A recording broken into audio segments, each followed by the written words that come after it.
answer is no to those, then you table that and you wait for a better time. Even though you have the right attitude, you have the right time, I mean you have the right tone, and you have the right text. And so that was the last time. So this time we're dealing with tone.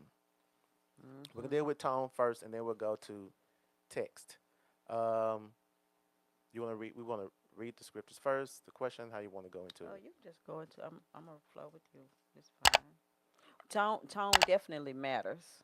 So you don't want to go into a conversation, um, with raising your voice, yelling, stern. Remember that your spouse A person. is an adult, is a mature, hopefully a mature adult. But nevertheless, they are a person that deserve respect. Even if things may not be working out how you wanted to, just know that if you go in yelling at someone, or you go in cussing at someone, or you go in talking like like, yeah, that I don't know what that is, but anyway, that doesn't work. That automatically close the door and make a person resistant. So, and when it comes to tone, I always say that your attitude is definitely a contributing factor to that tone. So if you are feeling some kind of way, like you may be bitter or resentful towards your spouse, then it'll have a tendency to show up in the tone. And then you can, and I have heard it so many times, wives say, well, I said it soft, I said it nice, but then the husband will pick up the attitude. Like, yeah, you said it nice, but I caught that sarcasm. I caught that Or being facetiousness. condescending. Condescending, that is a big one in marriage. Yeah, so you little boy or little girl and your spouse. Like, that doesn't work, Yeah. you know? So yeah, we want to definitely work and keep in mind that tone. So let me give you a couple of scriptures, and then I give you the question on what tone says or ask.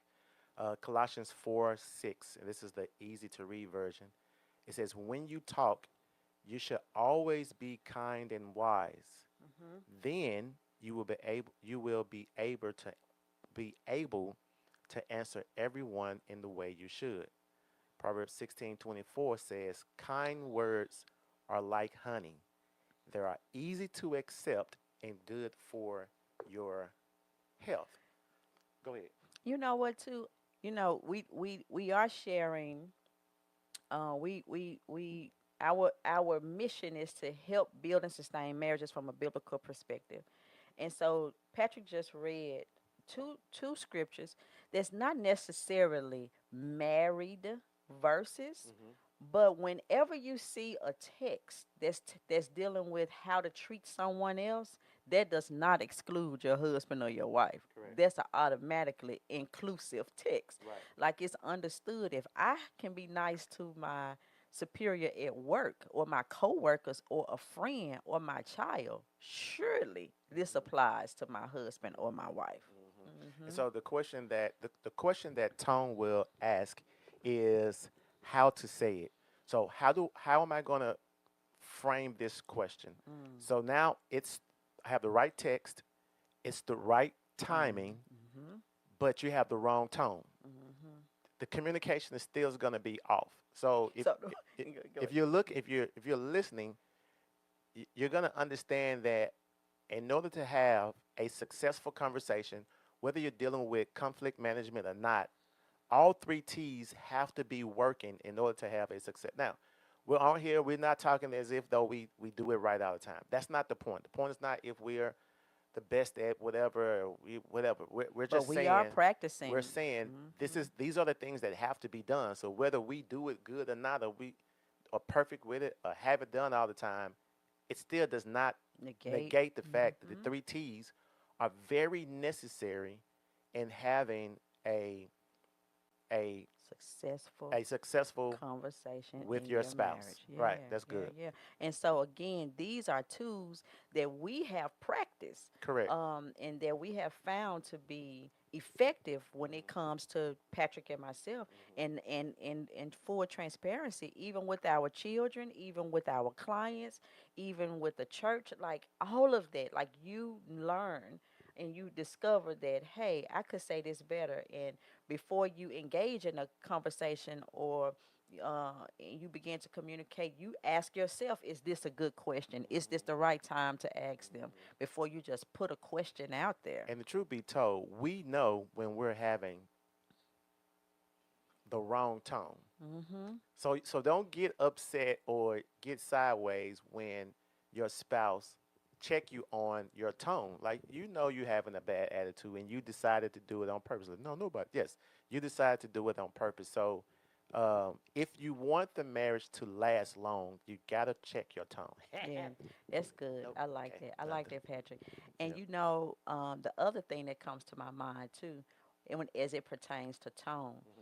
it requires you to check yourself constantly. Your attitude. It like continually, like definitely a conversation should be had, Hmm.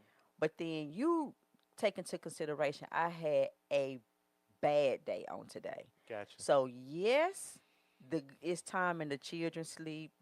Everybody gone. The house is quiet. Da da da da da. But I've been on one all day. Hmm.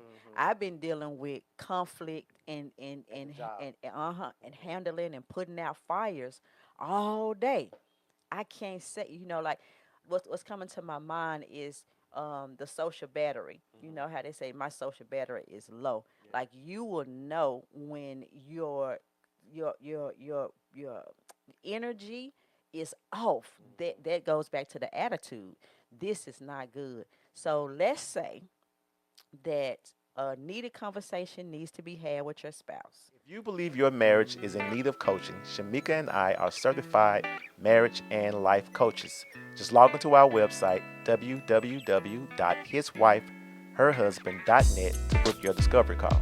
Wives, if you are looking for one-on-one coaching, put his wife in the notes section. Husbands, if you are looking for one on one coaching, put her husband in the notes section. Husbands and wives, if you are looking for marriage coaching as a couple, put his wife, her husband in the notes section. Remember, our purpose is to help you build And sustain your marriage. from a biblical perspective. So go on over to www.hiswifeherhusband.net to schedule your discovery call today. We have a very, very challenging day. How could we handle this now? Because now one spouse is not aware that you had a bad day. Mm-hmm. They have come to you for a conversation and to communicate, but you know your attitude is not in the right place. So I would suggest in this case or this scenario that you actually express, honey, I do want to hear.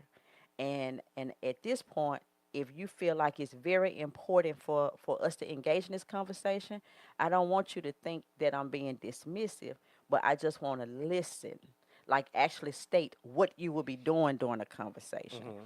Or you could even say, now, if you want me to add or contribute to the conversation with my words, it's been a horrible day today. It's not you. It's just been my day. If you can give me, a couple of minutes, or, again, this is hypothetical.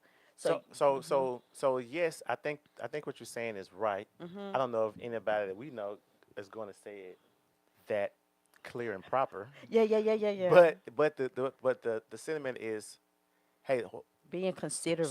here's the thing. The problem would be is if the spouse has a bad day at work and the other spouse that's at home really wants to have a conversation. Now Mm-hmm. I have to then within myself take the time to at least hear the full thought Yeah. and then say, hey, today has been a real bad day. My social battery is down. Can you give me give me 30 minutes to debrief, just kind of Yeah. calm down, Yeah. and then we can have a conversation. Because if I have the conversation right now, I might I'm not just be, mentally not yeah, there. and I might Yeah. not contribute properly to the conversation. However you want to, whatever Yeah. your talk is, that's respectful to the spouse. Again, you have to communicate that though. Mm-hmm. So it's still communicating. There's nothing that goes on that does not involve communication. Facts. Facts. That's truth. That is so true. And that goes back. Now I'm thinking. I know it's like infidelity, finances, and communication are the top three. Mm-hmm. But even with infidelity, there's some type of communication or non-communication that's happening. Yep. Yep. Even with the finances, even finances, but there's no communication or wrong communication that's happening with the spouses, even with the financial situation. So no matter what you go through as a spouse, you are going to learn how you're going to have to learn how to communicate with one another respectfully and properly Mm-hmm. going forward because we're always changing. Always. And you know what? Uh-huh. And even with us changing, then life is changing. Correct. Like, and these are non-controllables. Like, these are things that we may not have any control over. It happens suddenly, And that needs to be and communicated. it needs to be communicated. So true. Yeah. So anyway, so that's so the tone. How do you say what it is? Like how are you communicating the text? You have the right time. Here's one that I think works well within our marriage. Okay. If when there's an issue, Mhm. well, that might be text. No, text. That's text. Mhm. That's text. We're not gonna go with that one. Yeah. But I was about to say it makes me feel when you're having an issue with your spouse. So Mhm. I'll deal with that when it comes to text. Yeah. And I do want to also address wives when it comes to the kindness. I'm thinking about Proverbs 31, and this is, the text. I want to say it's Proverbs 31, and I want to say it's 16. Forgive me, I don't have my Bible with me, but it's in there. But the Lemuel's mother is encouraging him, giving him the characteristics of a virtuous woman, a virtuous wife. And so one of the things that she said is that the law of kindness would be in her mouth. And so you want to make sure, let me say this, as wives, we have a tendency when life does not or has not been kind to us, or it's been unfair, or we have experienced some level of disappointments, that we project that oftentimes through the way we talk. We can become so sharp and we can be so cutting with our words, especially to the one who gave us the disappointment, where the disappointment So the came from. spouse, I mean Uh the huh. husband. Yeah, to the husband. Do you Uh, have off the top of your head any examples of what could be disappointing? okay, so you missed several of my birthdays. You did not, What do you mean missed your birthdays? like, you just didn't acknowledge my life. You didn't say happy birthday. Mm. Let's say you didn't tell me happy birthday. You didn't send me flowers. Mm-hmm. You haven't told me how much you appreciate me. Gotcha. And then you come to me and you ask me to do something for you. Mm-hmm. Mm, now you asking. All of a sudden, now you paying attention. So it's like those cutting things, like our tone. We can feel a way, and all of a sudden, our tongue is not driven by kindness anymore. I want you to know that my feelings is hurt without telling you that it is hurt. You will hear it in my tone that I want to be left alone. And I know what we're saying. What we're saying. I know every spouse doesn't respond correctly, Mhm. and I get that. And we're not talking about we're not talking about perfection. We're just saying here are tools that work. So here the wife, she's disappointed. Yeah, yeah. So I think you understand from the outside you will understand, but inside the husband may not. Even see it from her point of view. Right. And Cause so look, and so this day he got caught off guard, so he think, uh but huh. it's been brewing the whole It's time been within brewing her. the whole time. And then, That's and you know what? Something else too. I have heard of husbands saying, "Well, what's the big deal?" For the full unedited version of the podcast, consider becoming a Patreon member for as little as $5 a month. With the membership, you will gain access to be able to ask questions during a live podcast. So click the link below to join now.